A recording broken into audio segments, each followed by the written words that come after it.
Everyone, we are going to call the meeting of the TRPA Environmental Improvement Program Committee to order. And the date today is Wednesday, January 24th at, let me see, 8:40, 8:38. Thank you. And the first item on the agenda is a roll call to determine a quorum. Maria? Ms. Conrad Seda?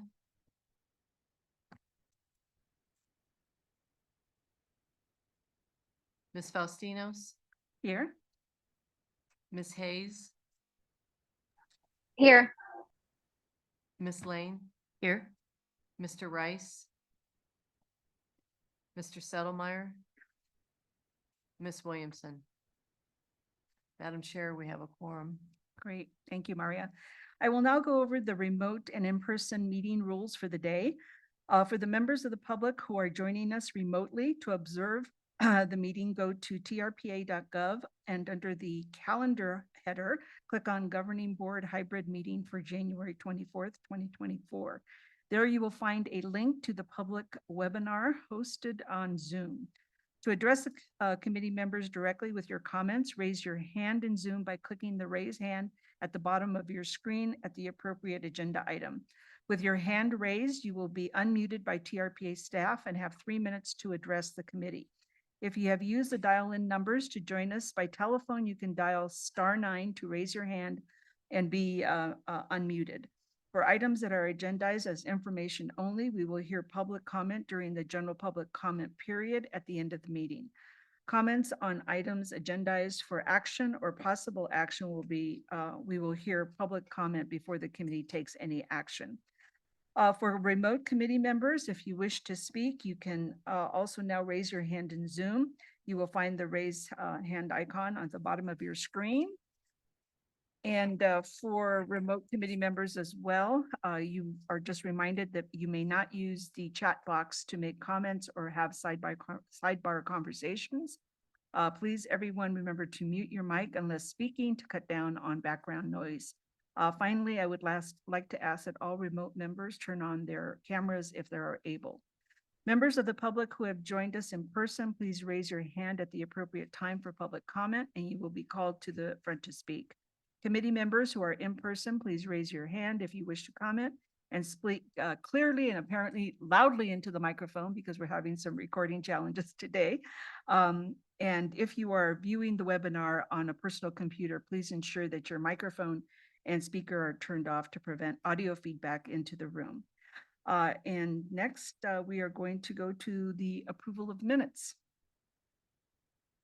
So staff, are there any changes to the minutes? No changes. Okay, so the next item on the agenda then is deem the agenda approved and go to approval of the minutes. And we are now on agenda item 2, which is approval of the minutes. We have a draft set of minutes from April 26, 2024, Environmental Improvement, Transportation, and Public Outreach Committee. And this is again before our committee changed to be just an Environmental Improvement Committee of your packets, and a draft set of minutes for the February 23rd, 25, I think I already said that, Forest Health Committee meeting on page 27 of your packets. Does any member of the committee wish to make a change? No? Online? Do you have any changes?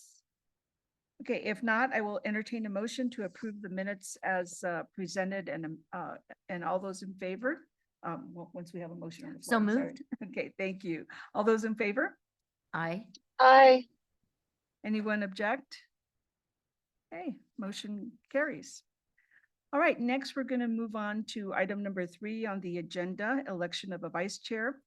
As a reminder to the public, after committee discussion of this item, you may raise your hand in person to be called on or in the Zoom webinar to be unmuted by TRPA staff to share your comments. Now, I will call on any committee members if they have any questions, comments, and nominations. Madam Chair, Please. I don't typically get all involved in the chair or vice chair, but I do want to say in the years that I've been participating with the TRPA, I've been very impressed by our presidential nominee, Megan Hayes. She is really engaged She shows up for meetings, she participates. It's been a breath of fresh air because sometimes that level of representation on the TRPA board isn't always that engaged. So I think this would be a perfect opportunity, and I would like to nominate Megan Hayes to be our vice chair. Great. Thank you for that. Okay, and now moving on, we will see if there are public comments on this item. If any member of the public wishes to address the committee on this agenda item, please raise your hand now, either in person or by clicking on the raise hand button at the bottom of your Zoom screen or by dialing *9 on your phone so that you can be called on and unmuted by TRPA staff. Do we have any? We don't have anyone in the room, anyone online? Okay. Nominations, okay. All right, so going back to the committee, I just want to check to see if there are any additional nominations. Okay. Hearing none, then we will close the public comment period, and we will take any further comments for the committee. We have lots of opportunities for the committee to comment. Okay, so we've already had the nomination of the vice chair. So now, and we have a motion on the floor, I believe. John, we're okay with the motion that's already been made? Okay. We have a nomination. We need a motion to elect Megan as vice chair. Got it. I would like to move that we elect Megan Hayes as our vice chair. Okay, thank you. Okay, now we'll take this to a vote. If we could have a roll call, Maria? Ms. Conrad Seda, Yes. Mr. Rice, Ms. Lane, Yes. Mr. Settlemyre. Yeah. Ms. Williamson and Ms. Faustinos. Yes, Okay, Madam Chair, that motion Great. passes. thank you. Welcome, Megan. Be good to work with you. Thank you. Next item on the agenda is item number 4, discussion and possible direction to staff on the EIP program overview and committee goal setting. Information on this item can be found on page 171 of your packet. And I believe we're going to start off with having Kim introduce this item. Yes, thank you, Madam Chair. Good morning, members of the committee. I'm really excited that this is the first meeting of our new Environmental Improvement Committee. In the past, we've had a committee that addressed environmental improvement, transportation, and public outreach, and it proved to be a lot for one committee. And the EIP in itself has tons to focus on and do. So I'm really excited to get this committee involved and really take a look at the year and get feedback from you all on what you all would really like to get engaged in and where you think the committee can have support and an impact on the EIP. So that's my goal of the presentation. I'll give you a brief overview of the EIP. Many of you are familiar with it, but I'll just give you an overview of the different program areas, the goals, the current strategies, priorities, challenges. And then we've got some ideas at the end of the presentation of where we think this committee could focus their time that could really help staff and the program. And then we'll just have a discussion. And I'll take that feedback and bring it back in the next meeting to really look at what we want to focus up for the year. So I'm looking forward to hearing from you all at the end of the presentation. So I'll start with the EIP history. I think many of you have probably seen this picture before. It's from the very first Lake Tahoe Federal Summit back in 1997. And to set the stage of that time, TRPA had been in place for about close to 30 years at that time. And we had set some strong environmental regulatory protections in place at that time. We have put the development caps in, we have a regional plan. But we started to see some of the environmental degradation get worse at this point, and our lake clarity start to drop. Senator Dianne Feinstein and Senator Harry Reid at that time really came together and declared an environmental emergency, saying, we have to do something now. This needs national attention. It became really clear at that time that just a regulatory approach wouldn't solve all of the environmental issues we needed to in Tahoe, that a proactive program, public projects to improve the environment, retrofit things that were degraded in the past were essential, and collaboration across all of our jurisdictions was essential to do it. So you see the signing of President Bill Clinton here of the federal partnership commitment and the beginning of the EIP and all of the sector commitments to taking the problem and solutions forward. So on the next slide, I'll show that what's come to be the EIP today is we really see it as the implementation arm of our regional plan. Here you see a map of the many different projects that have been in place. We've implemented over 800 over the last 27 years across watersheds and water quality, forest health, sustainable recreation and transportation, and our science, stewardship, and accountability program areas.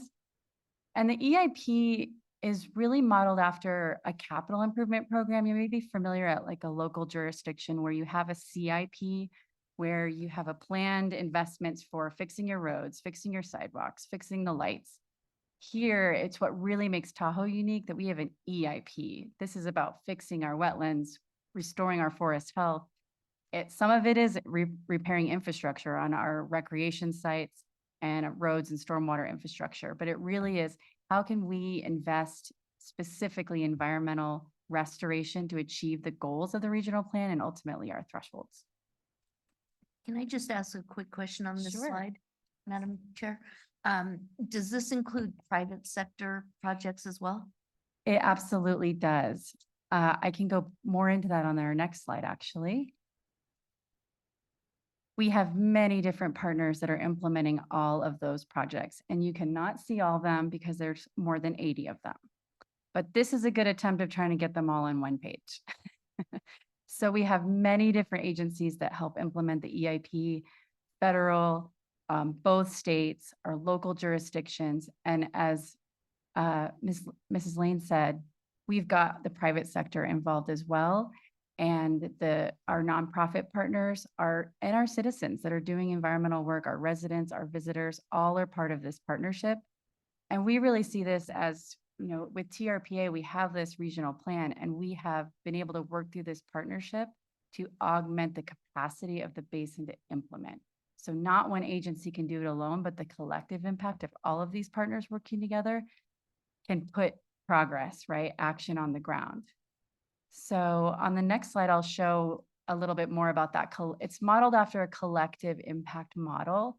We were one of the first in the nation to do it this way. And honestly, many are trying to do it this way across cross-boundary collaborations where we can expand our capacity and collective impact. And Tahoe's a model and been studied. I studied it myself in college. It's one of the reasons I wanted to work here. The EIP gives us the umbrella program across all of these jurisdictions. We have shared goals. We are all working off the regional plan. We have shared priorities. That's the environmental improvement program. So that's the common agenda that unites all of us. We do have performance measures that we all report on together. So we have it consistent across the jurisdictions and we can share the progress. We leverage each other's strengths. Some are good at one focus area, some specifically focus in another. That way we can really augment each other's strengths and not duplicate efforts. And together we accomplish more. And TRPA's role in this partnership is really unique. And I show us there in the middle as a convener, a leader, and administrator of the program.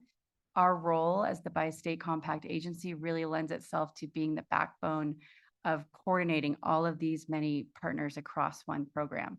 We also serve as an administrator. We're tracking the funding, we're tracking those performance measures, and we're showing the progress of the full partnership together. So it's clear that a convener, leader, administrator is essential to these types of partnerships, and we really like to be in that role and serve as a leader in that role. Next slide. So I will touch on each of the focus areas. I want to give a really high level overview of what our priorities are and plans are in each of these focus areas. I'll give some highlights just of the last year, a little sampling of their 2023 projects, and then go to some of the priorities that we're looking forward in the next year and beyond that. I will start with our watersheds and water quality program focus area. And I should also mention, this just reminds me seeing this picture, that the EIP really also as a whole is focused on our climate resilience plan as well. So when people say, where is climate in the EIP? It's across all of those focus areas, and all of the actions that we're taking are part of that bigger plan that's been a priority at all of the sectors for a number of years now. And it's really shows itself in the watersheds and water quality section. On the next slide, I have the breakout of the programs. Our overall goal here and our threshold that we're trying to achieve as we are working to restore lake clarity to the historic levels we once enjoyed in Tahoe of almost 100 feet. So we do that through a number of ways. We have a stormwater management program, and that's implemented through the TMDL, or total maximum daily load. A lot of our local jurisdictions, our state partners, and even our residents are contributing to this overall 65-year plan to get that clarity back and reducing load reductions of pollution and fine sediment. And so it's the long game, but we've got a plan. All of us are working towards it. We're seeing incremental progress on that lake clarity. We've halted the loss that we were seeing in 1997, and it's slowly been trending upward over time. We are watching those trends. Climate is definitely affecting the way that our lake clarity levels are showing from season to season. We have scientists engaged to continue to show how we can adapt the TMDL accordingly. Our watershed restoration program is focused on achieving our stream environment zone thresholds. We had a threshold to restore more than 25% of the wetlands that were disturbed in the basin, and we've nearly reached that goal. I haven't looked at our 2023 progress yet. We may have reached it at this point. So we've been talking about updating that threshold to bring us up to the next level. So that is exciting, but it focuses on restoring our meadows, our wetlands, our rivers, our streams, essential for habitat and essential for serving as those carbon sinks and filtration for the lake. Our aquatic invasive species program is in this program or focus area as well. TRPA does play a leadership and implementation role in this program. We work with the Tahoe RCD to implement our boat inspection program, prevent new invasions, and we have a goal of bringing all known weed infestations to the lake under management control. So we've been working on that for over 15 years now, and I can go more into the specific goals and funding later in the presentation. Thank you, Tracy. Some quick highlights. I have a picture of a before picture of the Lower Seacline Water Quality Project. I just thought this before picture was a great example of what you see in many of the neighborhoods across our jurisdictions. This one was in Placer County, where they were able to go in and retrofit with curb, gutter, rock swales, formalize the parking so you aren't parking on dirt. This neighborhood happens to be just 200 feet up from the lake, and it's part of an overall Kings Beach watershed improvement project that's been going on for a decade, and this was the latest installment of it. They just finished that project this year. It's a great example of showing implementation at the local level at the TMDL. That middle picture is the Taylor to Lac ecosystem restoration project. You see people putting mats in the substrate there to suppress invasive weeds. It's the first stage of a long-term project to restore that large wetland and marsh. And it's in year 3 now. We're starting year 3 now. And we're seeing definitely some really great partnerships and success in this first phase of the project of getting invasive weeds removed there. Same with that picture on the right with Emerald Bay. We went back into that area this summer to remove some aquatic invasive weeds that had popped back up from a treatment we had done years ago. And this is an example of us continuing to have to manage all of the sites and surveillance and act quickly when we see new populations sprout up, and we're able to work on that control project this summer. Okay, so I will move on to forest health. Thanks. On the next slide, I'll show our goal here, of course, is to restore our forest health and resilience and prevent catastrophic wildfire. We focus our work in 2 different programs. There's the Community Wildfire Protection Program, which really focuses on the public safety aspect of it. And then there's the Forest Restoration Program, really making our forests more resilient to these types of events. So in the Community Wildfire Protection Program, we are focused on reducing hazardous fuels in the basin, implementing defensible space around people's homes. That's a lot of the private sector and contribution from our residents and visitors, and upgrading our water infrastructure to fight fire. We've made progress here. In the Caldor fire, we saw that the work that we had done, our implementers had done, I should say, to reducing hazardous fuels in the Caldor fire area helped slow the fire down and get first responders in there. Again, lots of contributing factors, but there was also the water infrastructure. The South Tahoe Public Utility District had really focused on upgrading water infrastructure in this area to fight fire. And it was essential to bringing that event under control and without losing any loss of life or permanent structure. So lots of factors in that those weeks that we all experienced for the Caldor fire, but it was clear that the work that we had done helped and made a difference. On our forest restoration program, we really want to focus on increasing the use of prescribed fire as a natural way to reduce hazardous fuels and introducing fire back into the system, completing cross-boundary larger multi-benefit projects, and again, restoring habitat and protecting our wildlife and our forests. I'll show some example projects on the next slide. There we go. We are working with both of our utility providers on both sides of the lake in Nevada and California to reduce hazardous fuels along corridor energy lines. And the goal behind these types of projects is we know that's a priority to get fuels reduction around utility lines, but while they're in there, can they go out a little bit farther and look at forest resilience while they have the equipment in there and they've looked at the plan at the bigger corridor? Can we get the best bang for our buck and reduce hazardous fuels, restore habitat while also looking at the energy line? So it's been a great public-private partnership with our energy partners. Prescribed fire, there's an example here at Burton Creek State Park. These are our California State Parks has a strong prescribed fire program. You've probably seen burns going on at DL Bliss and Burton Creek State Park. This is just a picture, an example. And our nonprofit and private partners also play a role here. Foundations like the Sugar Pine Foundation are helping restore our sugar pine population that have been victims of blister rust or bark beetle. So that's also an important component of restoring the forests and habitat. Thank you, Tracy. Next, I'll touch on sustainable recreation and transportation. The focus areas here are really focused on improving our public access and improving our transit and trails connections in the EIP. So we want to build and enhance our trail networks, and we want to improve and then connect our transit through these corridor plans that you've definitely heard about in previous meetings. And we also want to implement these complete street projects. So when we're going in and doing stormwater improvements or sidewalk improvements, what else can we do? Can we put bike lanes in? Can we put lighting in? Can we make it safer? So when we're in there, it's kind of the same idea with the corridor energy resilience. When we're in there, let's look at the full picture and the multi-benefit projects that we can implement. Next slide, some highlights. This picture on the left is the San Bernardino Upper Truckee River crossing that was part of an El Dorado County project.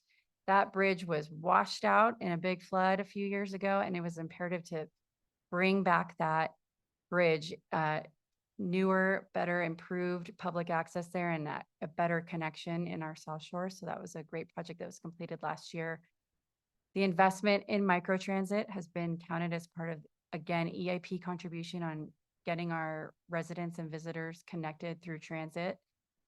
And another example on the North Shore, the Tahoe Vista Recreation Area Peninsula improvements. This was implemented by the North Tahoe PUD.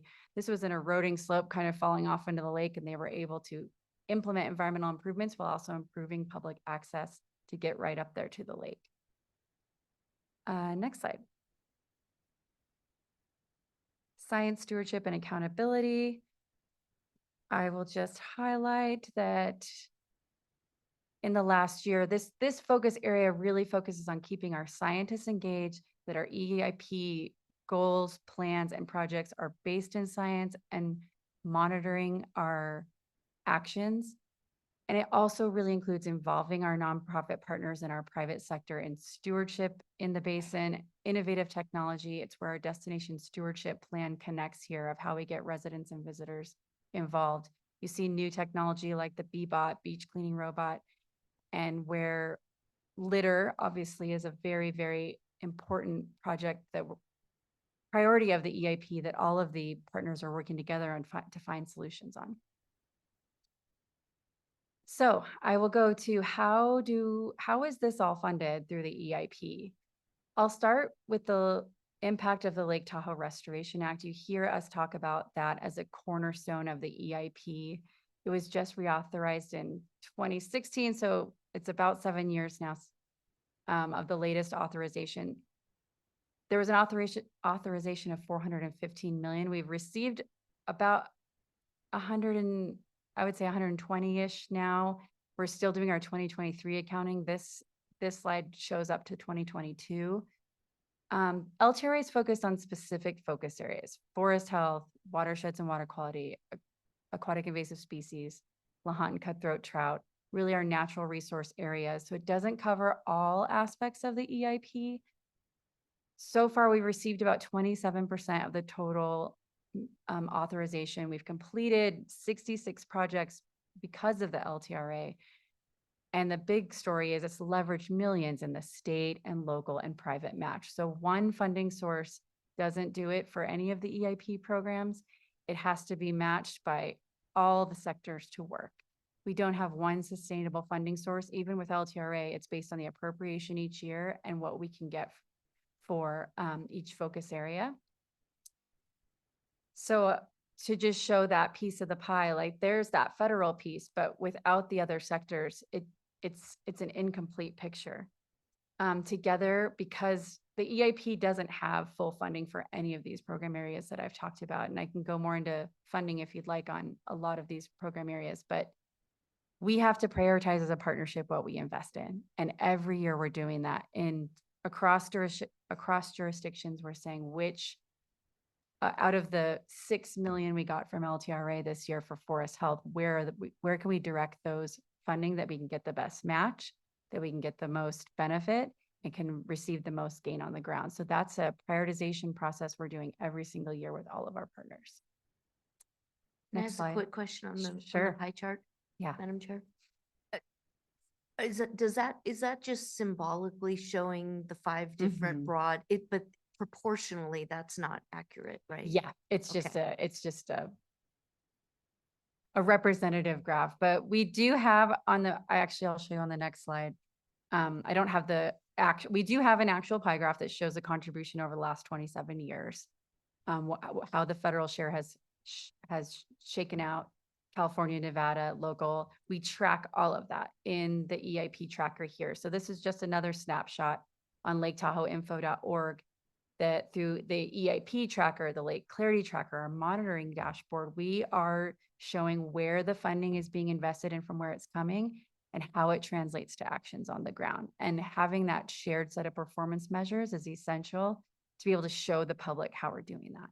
So there is tons to dig in here, and it would be great feedback from you all. If you want to see more of like how the funding is being put to work in each of these programs, we can prioritize that for this year for this committee.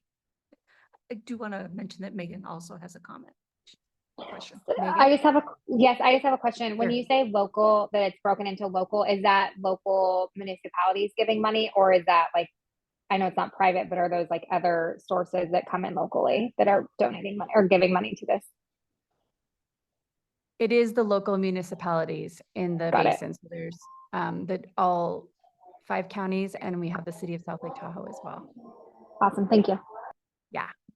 Kim, my question had to do with the LTRA reauthorization. Is part of the reauthorization seeking to increase the amount available for appropriation? So are we gonna, is that something we can crack? I mean, clearly, you wanna you take know, that, Chair? only Yeah. a quarter of it has been actually appropriated, but are we gonna seek to bump that up? So thank you, Madam Chair. Julie Reagan, TRPA's Executive Director. We're not changing the amount because there's so much headroom left. I mean, there's roughly 300 million that has not been appropriated. We are just asking for 10 more years on that bill. So it's a straight 10-year extension of the bill, but no change to any other provisions, including the amount. But we have 300 million left that's authorized that we have not yet had appropriated. Thank you. Go ahead, Kim. And I am almost done. I just wanted to bring it back to the end, or the beginning, I should say, of the Lake Tahoe Summit. We still do that every year based on the first one that we did back in 1997. So it's essential each year that we bring the partnership back together to remember our commitments, talk about our shares, talk about our progress, talk about the threats, talk about where we need to prioritize and focus the partnership and where we can all lean in the most to make progress. So Senator Cortez Masto will be hosting this year. And again, this committee could potentially look at ways that messages that we think might be important in that convening, and usually in August. I would assume it's in August. We don't have a date yet. But it is the tradition of the EIP, and it's an essential tradition to show the commitment, the bi-state, the federal, the locals, the Washoe tribe, the private sector, the science community, our local residents and visitors, that we're all in this together and that it takes all of us to do it. I will end with some future EIP priorities. This is not an inclusive list, but I just thought it would be helpful for the discussion for you on what you'd like to really focus on. We want to continue progress on achieving like clarity goals. So our short-term goal is 78 feet by the end of 2031. Make sure I got my date right. That's part of the clarity challenge. You know, we set interim milestones. We want to keep the eye on the prize and continue to monitor our progress and make sure our actions are moving the ball forward on that goal. We want to increase the pace and scale of our AIS program. You all know we had the recent invasion of New Zealand mud snail. That shows that even with one of the strongest programs in the country on invasive species, there's always some level of risk, right? So in this next year, we need to prioritize where can we invest more on our prevention program on non-motorized or other areas, permanent stations. We also need to increase the pace of control of aquatic invasive species we already have in the lake. Our program is about half funded at this point for control, and we need to really lean in on making progress, finishing the Tahoe Keys CMT, and increasing the pace.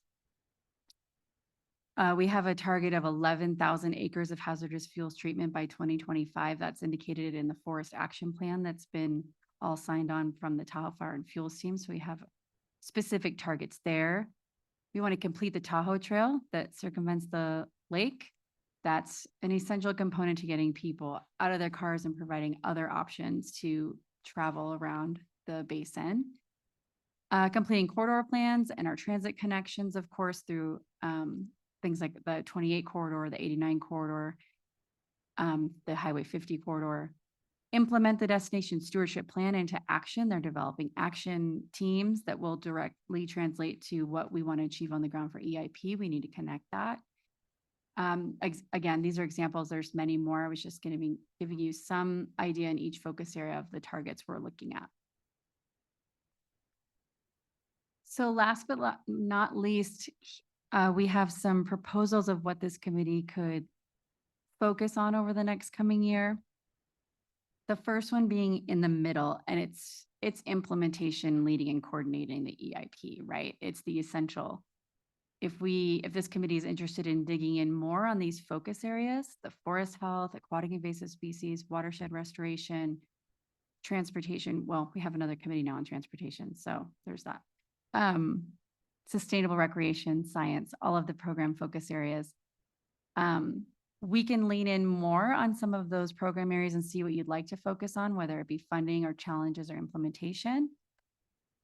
And it connects to the EIP partnerships and field visits. It could be a great opportunity for us to bring in some more partners into this committee to show how our implementers are implementing on the ground. We could do field visits with this committee to really see it firsthand, if you're interested in doing that. Another focus area is community engagement and communications. You know, this before we had an environmental improvement, transportation, and public outreach committee. So we don't want to lose the communications aspect. It's a huge part of the EIP. How do we keep the partnership and our residents and local visitors connected to the EIP? We have so many passionate residents that have been here a long time. We also have brand new residents. How do we how do we communicate how they can be connected and have their input on what our priorities are for the basin and the EIP. So that's a focus area. Cutting the green tape is part of our restoration and resilience strategic priority in TRPA. That is primarily focused on getting beneficial restoration projects on the ground, maintaining our environmental protections, but making sure they aren't getting mired in duplicative permitting processes and any ways we can improve those programs so that we can get beneficial projects on the ground expeditiously to achieve our goals. We've done some examples of this in the past with at TRPA, the policy change we made on steep slopes for hazardous fuels, right? We knew our implementers really needed to get higher, and we found ways they could do that in an environmentally beneficial way. And we're able to amend our policy for them to do so. Same with the Taylor to Lac Ecosystem Restoration Project. That project involved it was necessary to remove and relocate TYC, which is a protected species. We found ways that they could do that without having to go through long, extensive take permitting. We worked out a way to be able to work across agencies to save that population and do the restoration project at the same time. So this group could serve as a review or advisory committee on things we want to take further with cutting the green tape, or maybe look at through state, federal, local policy of what could be beneficial for Tahoe. There's two. Threshold evaluation. TRPA is due for a threshold evaluation this year. This committee could serve as a review committee for that. It really drives the EIP. It shows what goals we're trying to achieve and what progress we're trying to make. So this committee could focus on that. And just overall legislation and policy, things like the Lake Tahoe Restoration Act, things that we really think are important to support and educate on to advance the EIP and get funding for the program. So I will stop there. Great, thank you, Kim. What an amazing body of work. Very impressive in terms of what the team has been able to achieve. And I encourage anyone who hasn't been able to look at it to look at the report of accomplishments, which is, I think, just in terms of what you've been able to do is awesome. And thank all the staff for their hard work on that.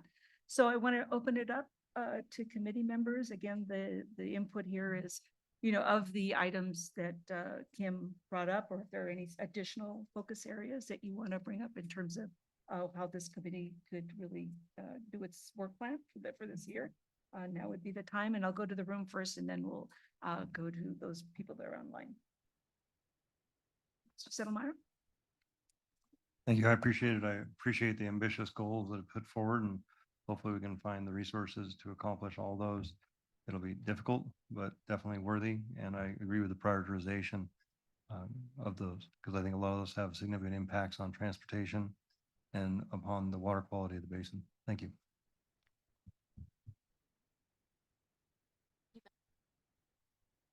And thank you for that presentation. And I think there's a couple things that I just kind of wanted to bring up. First of all, with regards to reexamination of the thresholds, as you pointed out, we've been doing this now for almost 30 years, and our threshold for restoration of environmental precious commodities was initially 25%. We're kind of getting close to that. Good time to raise those thresholds and continue that good work. The one thing I wanted to mention was the year-round recreation. Be careful what you ask for. And especially trails. What we haven't really done a good job of, in my estimation, is how we get people to those trailheads. Mostly right now, they're by private car. There are a couple of entities. I'm thinking of Tahoe Backcountry Alliance as one, that they take groups of people backcountry skiing or hiking. And what's the problem is there's really no parking. There's residential neighborhoods that are impacted by people parking all over the neighborhood, to access these trailheads. And I think we have to do better outreach and cooperation with the biggest landholder here, right? The U.S. Forest Service. They literally have gates that right where the pavement meets the dirt, the gate goes up, it gets locked in the wintertime, and we have all these problems, including cars being ticketed, because I know in the city of South Lake Tahoe and in El Dorado County, we have these vague signs that say, no parking during snow removal times, and everybody goes, well, I didn't see a plow.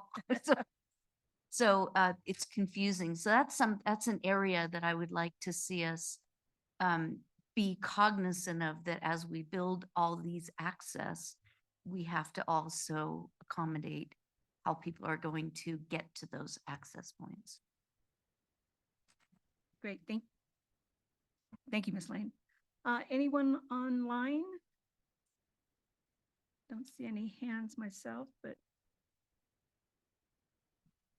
Okay, well, I think first of all, these are all great goals. And one of the things that I would like to just recommend that we consider is that with the communications in particular, I think that that's something we just have to embed in the way that we do our work consistently.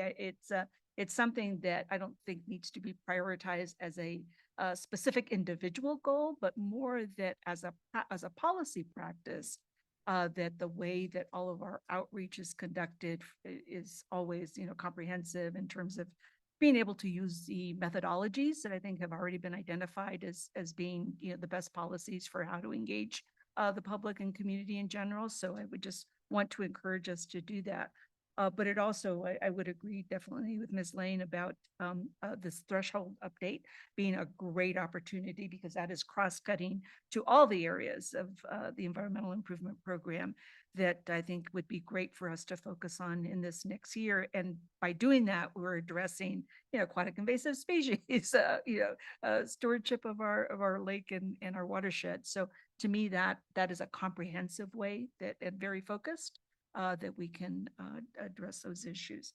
So I would just encourage us to take a look at that. And then lastly, the role that we could provide in terms of guidance on policy objectives, working with getting the funding that we need to be able to do all of these projects. I think this is going to be really important that board members that can participate in those activities do so.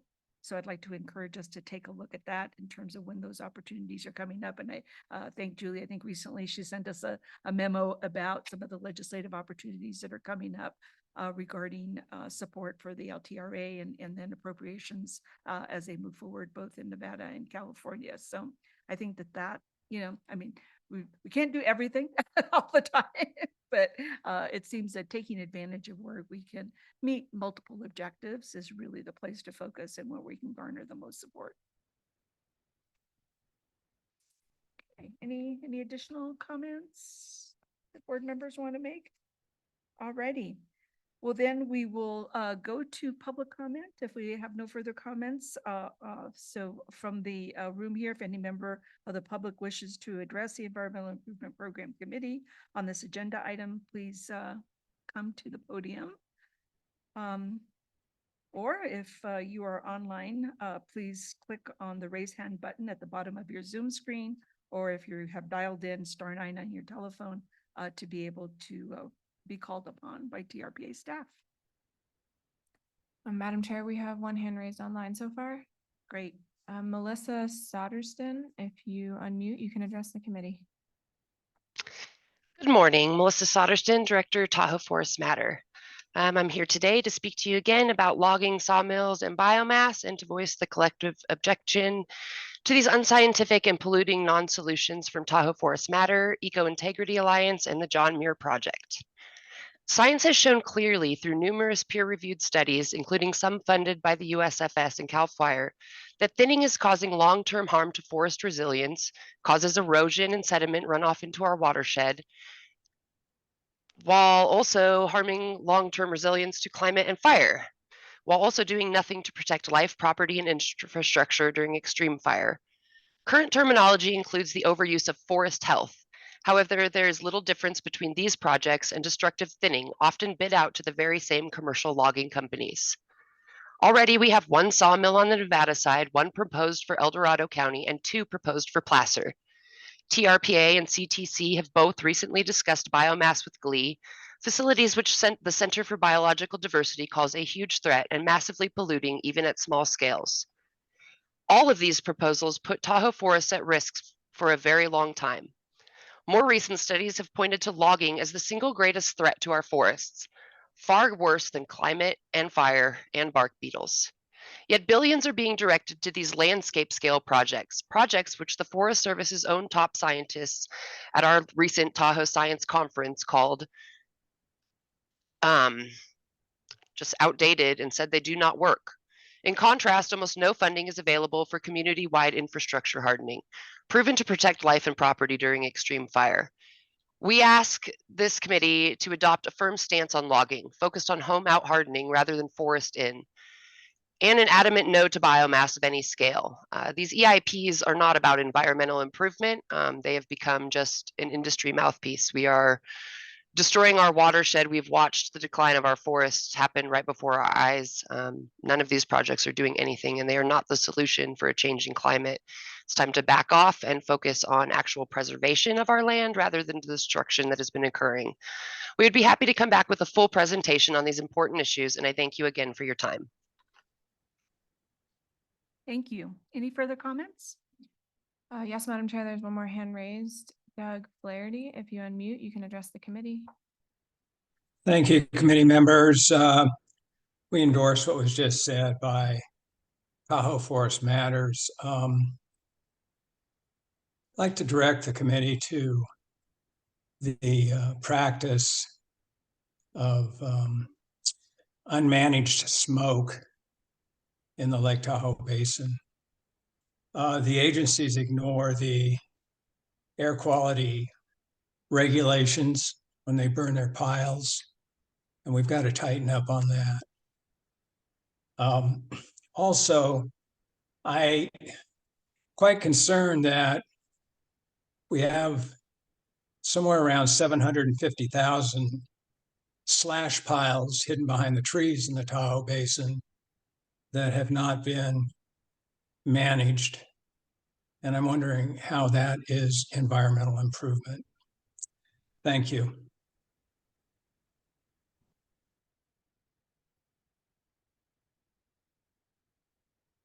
Madam Chair, there are no other hands raised to comment. Great. Thank you. So if there are no further comments, we will close the comment period. Do we have any further comments from the committee? Welcome, member. Hi, sorry, you were in my ear, but I was coming over the pass and it was really treacherous, so I was trying not to talk too much. So thank you so much for the presentation and for the discussion. I think just in regard to the last two comments we heard, it would be really interesting to look at what the forests of the future look like under various climate scenarios. We know that certain species will not survive degrees warming, and that, our forests will change no matter what we do from the EIP perspective. And so, this isn't an immediate need, but I do think some projections over the forest of the future would be really, really helpful. It would help give us an idea of how, in a setting that is so dominated by human activity, we can actually contribute meaningfully to what those forests of the future look like, to health and safety, to ecological safety, to ecosystem services. I'd be happy to work with you on that. And I'd just be really interested in learning that so that we can all come together around what healthy management looks like and around what future healthy forests really look like for all of us. But thank you so much for the work to date. And I just think that, there's a lot of work around collaboration and prioritization of these projects that make a real difference for all of us. Thank you. Ms. Lane. Thank you, Madam Chair. I too found both the public comments to be very relevant. I'm not sure I agree with but to your point, we need to understand what does that look like so that we can also put our priorities in the right place. And with regards to slash piles, I'm a hiker. I hike in the wintertime, especially when there's no snow. It makes it a lot easier. But I've seen slash piles out in some of the areas where the burn went through that are 20, 30 feet high. And I just kind of look at that and go, well, wait, what are we doing? We're going to light that on fire and it's right next to healthy trees. So I would like a better understanding of how we're going to do this and how we're going to tackle all those slash piles that we know exist And we know from our experience with the Angora fire, there was a lot of pointing fingers to the fact that we had some very old slash piles that were completely dead, and they just ignited and certainly didn't help our ability to stop that fire, although we eventually did. So I think they're relevant, and I'd like to focus on those as well. Yeah, I guess one point we could add to that is the public health impacts of catastrophic unmanaged wildfire versus managed prescribed fire. And really look at that over what that looks like over the course of, say, a year or several years. So I think there's plenty of studies on that already, and it would just be great to cite some of those. Great. Any further comments about online? Unfortunately, my screen went away, so I'm not seeing if there's any members on the committee wanting to add comments. Doesn't look like it. Thank you very much. Okay, well, then we will close public comment, and just want to check in with staff now about feeling like you've got good feedback and a path to move forward, and hopefully we will be able to schedule another committee meeting in the near future to figure out what our next steps will be. Okay, Thank you, Madam Chair. Can I just jump in there real quick? absolutely. Yes, I do feel like I got what I need to prioritize what we focus on this year. I thought it was a really great discussion and aligns well with what staff was thinking as far as what this committee could focus on. I appreciate the public comments bringing the forest health aspects to the discussion, because this is part of this committee is the Forest Health Committee. So I think all of that suggestion is fantastic. I'd love to work with you all on getting that in front of the committee. I also heard, the trails and public access, recreation. I heard the communications piece being really essential and how we're really embedding that into our work at TRPA and the EIP. The threshold update is perfect. I think we really could use this committee to review what's coming out of the threshold evaluation and how that helps us prioritize projects in the EIP. Let me see if I missed anything else. Just the prioritization of projects and how we get resources to them, the essentials of implementation. So I'm really looking forward to working with this committee. I know that it will be really beneficial for TRPA and our partners. I'd love to get some more partners in here too, talking about the work they're doing out there. So thank you. Great, thank you. So now we'll move on to item number 6, which is our final matter of business, the general public interest comment period. If any member of the public wishes to address the Environmental Improvement Program Committee at this time, please raise your hand now, either in person or by clicking the raise hand button at the bottom of your Zoom screen, or by dialing *9 on your phone, and you will be called upon and unmuted by TRPA staff. I don't see anyone charging the podium here. So do we have anyone online? Madam Chair, we have one hand raised so far. Robert Larson, if you unmute, you can address the committee.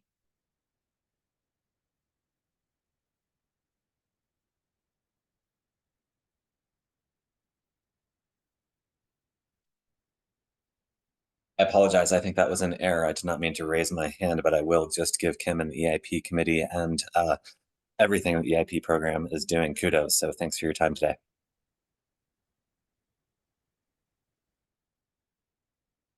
And Madam Chair, we have no other hands raised to comment. Okay, thank you very much. So now we'll move on to item number 7 on the agenda, adjournment. And is there a motion to adjourn? Great, thank you, Ms. Lane. All right, we are adjourned